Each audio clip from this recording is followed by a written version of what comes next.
Eu tenho uma pergunta para fazer. Preferem que todos esses clones usem o Susanoo contra vocês ou não? Segunda-feira, para mim, mais conhecido como amanhã, de 2 da tarde, Brasil e os Japas vão se enfrentar nos 16avos de final da Copa do Mundo. Mas e aí? A gente vai mandar os Japas pro Japão de volta para eles assistirem os animes e os mangá deles? Ou a gente vai voltar pro Brasil para voltar a escutar nossos funks? A gente vai ver isso nesse cacete agora. A gente vai ver sobre a seleção do Japão. Quem é o técnico, quem são os principais jogadores, quais são os desfalques, curiosidades sobre a seleção, como é que eles jogam e tudo mais. Mas antes, se inscreveu nesse cacete e deixar seu like nesse vídeo. Não, né, caba safado?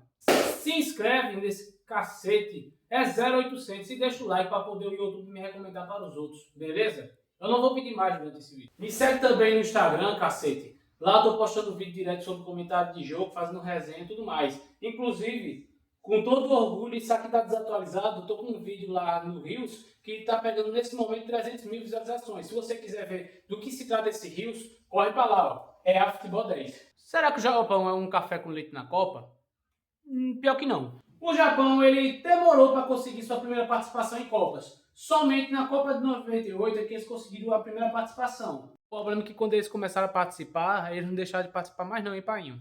Desde 98 eles não deixaram de participar mais de nenhuma Copa. São 9 edições seguidas que o Japão é um dos representantes da Ásia na Copa do Mundo. E a melhor campanha dos caras são várias, porque eles chegaram várias vezes nas oitavas de final e nunca passaram disso. Eles chegaram nas oitavas em 2002, 2010, 2018 e 2022. E se eles vencerem o Brasil, que Deus queira que não vai acontecer, eles chegariam de novo nas oitavas de final e tentariam passar para as quartas para fazer sua melhor campanha. Você já se perguntou quem diabo é isso na bandeira da Confederação Japonesa de Futebol? O nome desse negócio aqui é Yatagarasu. Ele é um corvo mítico de 3 patas, originado do folclore da mitologia shintoísta. O que cacete é shintoísta? Shintoísta, boca d'água, é basicamente os caras que vão para templo, cara que adora a natureza, cachoeira, fogo. Enfim, se você já assistiu animes, você vai ter visto algum anime adorando esse tipo de coisa, ir para templo, esse tipo de coisa. Aí basicamente o corvo do Itachi, ele simboliza o quê? Que ele vai levar o caminho ao gol, ou seja, vai levar a seleção japonesa ao caminho da vitória. E para curiosidade de vocês, o país com o maior número de japoneses fora do Japão é o Brasil. Há uma estimativa que há de 2 milhões a 2 milhões e meio de japoneses, descendentes no caso, morando no Brasil. Eu acho que o bairro da Liberdade de São Paulo foi construído pelos indianos. O técnico dos caras é Hajime Moriyasu, de 57 anos. Esse cara mesmo que está sendo famoso na internet pelos memes, dizem que ele está escrevendo Death Note no meio das partidas. E o trabalho do cara é longevo, viu? Depois da Copa de 2018 na Rússia, o cara assumiu e até agora não sai da seleção japonesa de jeito nenhum. Ou seja, já faz 8 anos que o cara está na frente da seleção deles. Aí eu fui pesquisar no histórico, né, quais são os trabalhos do cara. Porque o cara está chegando na seleção japonesa, o cara tem que ter tido um trabalho bom antes. Não é possível. O cara trabalhou não sei nem se é clube, é Hiroshima, depois Albirex, Niigata, depois ele já foi treinador do Japão em 2017 e depois assumiu o Sub-21, depois foi auxiliar técnico, até que ele se tornou realmente efetivo o treinador da seleção depois da Copa do Mundo de 2018 na Rússia. Eu fiquei até estranhando, como assim o cara praticamente só trabalhou no Japão e se for pegar pelas datas parece que ele treina o Sub-21, Sub-23 e o time principal mesmo. Eu fui conferir se isso é realmente verdade. E sim, o cara, ele, além de treinar a própria seleção principal, ele também treina a seleção olímpica. Ou seja, o cara é o ego da vida real. O projeto Blue Lock existe. O cara, nesse momento, ele não está numa posição tão alta do ranking da FIFA, que é a posição 18. Mas convenhamos, o ranking da FIFA não prova assim cacete nenhum. Prova disso é os números do ciclo da Copa. Desde que terminou a Copa do Catar até antes da Copa começar, os caras têm 42 jogos, 33 vitórias, 5 empates, 4 derrotas, 83% de aproveitamento, uma cacetada de gol feito de 142, um número cavalesco, e 37 gols apenas tomados, fazendo um saldo de gols, somando um e subtraindo o outro, de 105. Você olha esses números e pensa, meu Deus do céu, o Itachi, o Naruto, o Goku, o Vegeta, o Luffy, o Ichigo tá jogando na seleção do Japão, não é possível. Como é que os caras fazem, sei lá quantas cacetadas de gol em 40 e poucos jogos? Isso é uma explicação muito simples, galera. Os times da Ásia, em grande maioria, é uma merda comparado ao Japão. Com exceção da Coreia do Sul, não tem uma outra seleção que consiga bater em questão assim, minimamente de igualdade com o Japão. Porque os caras, por exemplo, pega o Irã, pega Hong Kong, aí assim fica fácil. Mas a gente também tem que estar o braço torcer. Os caras não perdem há 10 jogos. E não é esses times baba que eu falei agora há pouco, não. A gente tá no meio a Inglaterra, tá no meio a Holanda, a Suécia.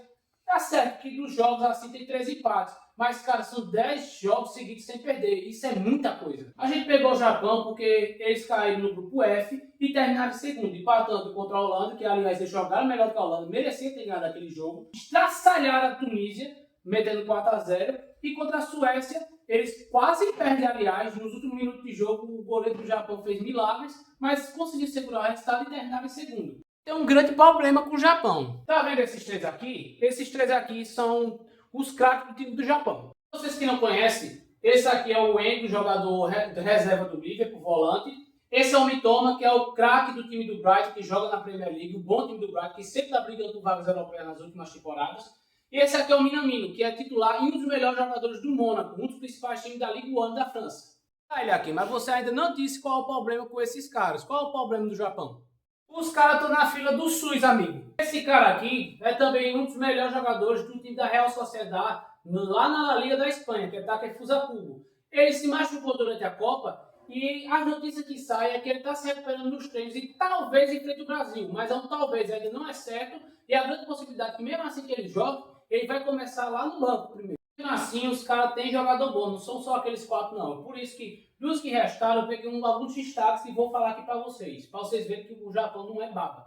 Primeiro, o japonês. Eu nunca tinha visto na minha vida um japonês negro, conheci ele no confronto do Brasil e Japão antes da Copa, nos amistosos. Sion Suzuki, de 23 anos, goleiro e bom goleiro, ele provou seu valor. Principalmente no jogo contra a Suécia. Para quem viu o Japão e Suécia, sabe que o Japão só não perdeu aquele jogo porque aquele cara se garantiu no gol nos minutos finais.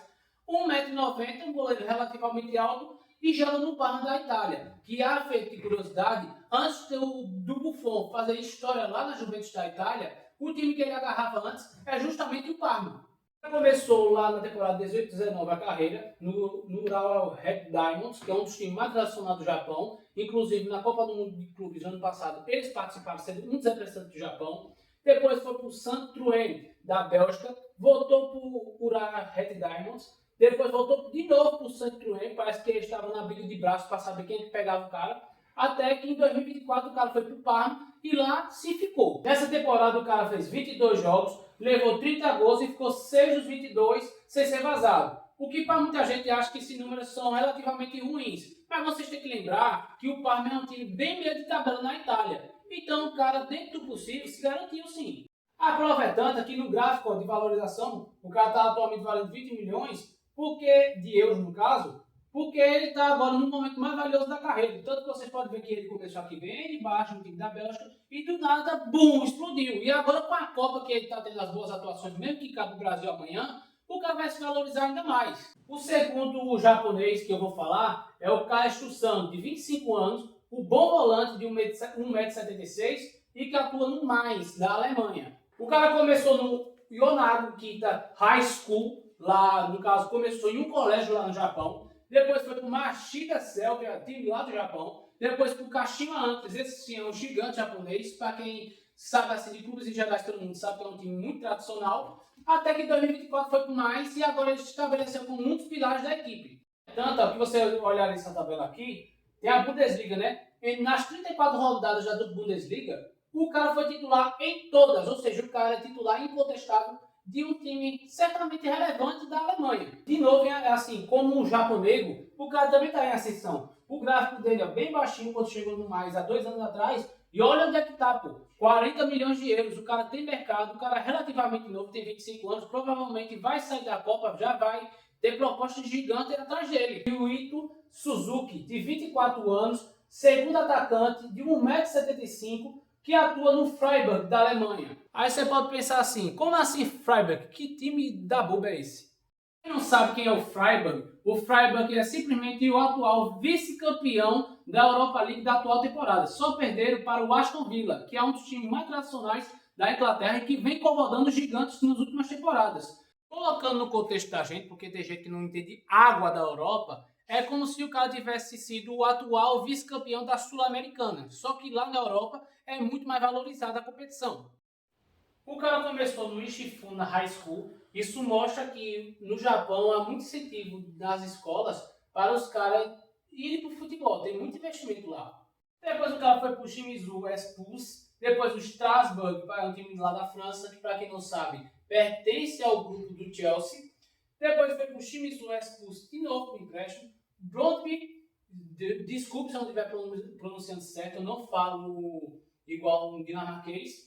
Aí sim foi para o Freiburg, que está lá até hoje. No caso, nessa temporada ele chegou e se destacou muito logo do cara. O cara teve 25 jogos na Bundesliga, 11 na Liga Europa e 5 na Copa da Alemanha, fazendo 41 jogos no total, e fez 9 gols e 7 assistências. São números muito interessantes. E como nos outros no vídeo, ele começou aqui com o valor do mercado bem baixo e do nada, quando ele vai subindo, chegou no Freiburg, subiu mais ainda e agora está com 24 milhões de atual custo, no caso. O cara se valorizou muito em pouco tempo.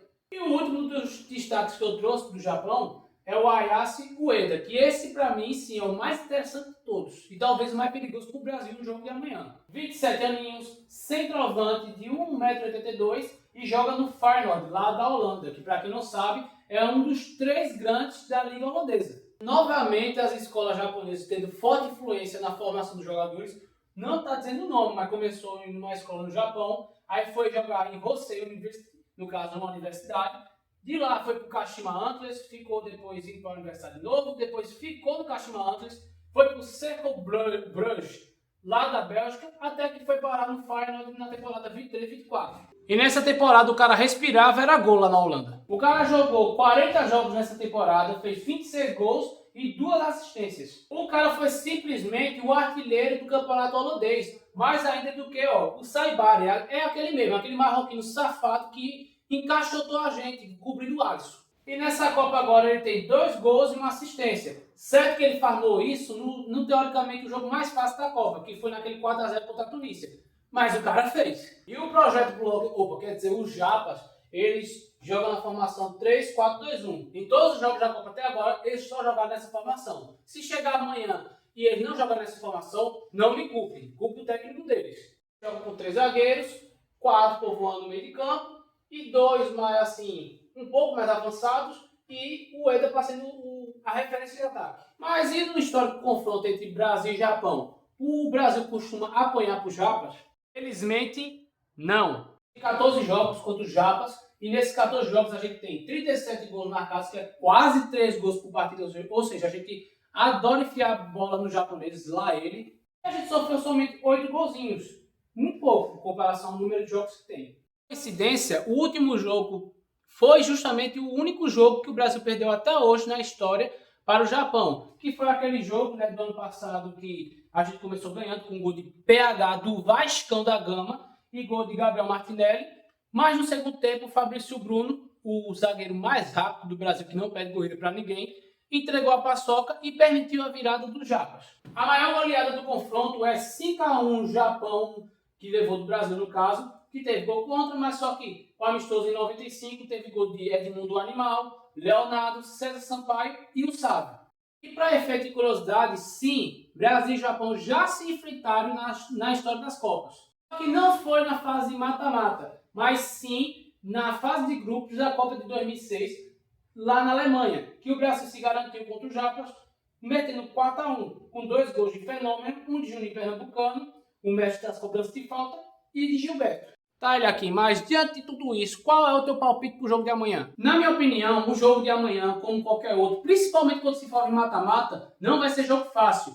Principalmente porque o Japão é um time muito organizado. Para quem assistiu os jogos já antes e durante a Copa do Japão, sabe que eles são um time muito chato de se enfrentar. É um time que parece estar em todo canto, todo tempo, e os caras parecem que não se cansam. São muito bons tecnicamente. Na minha opinião, o Brasil vai valer o peso da camisa e os desfalques que o Japão tem, também acho que vai fazer a diferença no jogo de amanhã. Então, se for pelo meu palpitômetro, eu acho que amanhã vai terminar 2-1 Brasil em cima do Japão. Eu acho que os caras ainda vão dar um gol para os caras. Mas aí, tu acha quem é que vai pro livro de Death Note amanhã? Vai ser a seleção brasileira ou a seleção brasileira vai colocar os japoneses na chapa amanhã? Diz a tua opinião aqui nos comentários, bora trocar uma ideia? Muito obrigado por ter assistido até aqui, mas antes de sair, por favor, de novo, deixa a sua inscrição e o like nesse cacete, porque deu muito trabalho de preparar. Eu convido vocês para me seguir no Instagram. Novamente, viralizou um vídeo meu com o maior orgulho que eu tenho de dizer isso.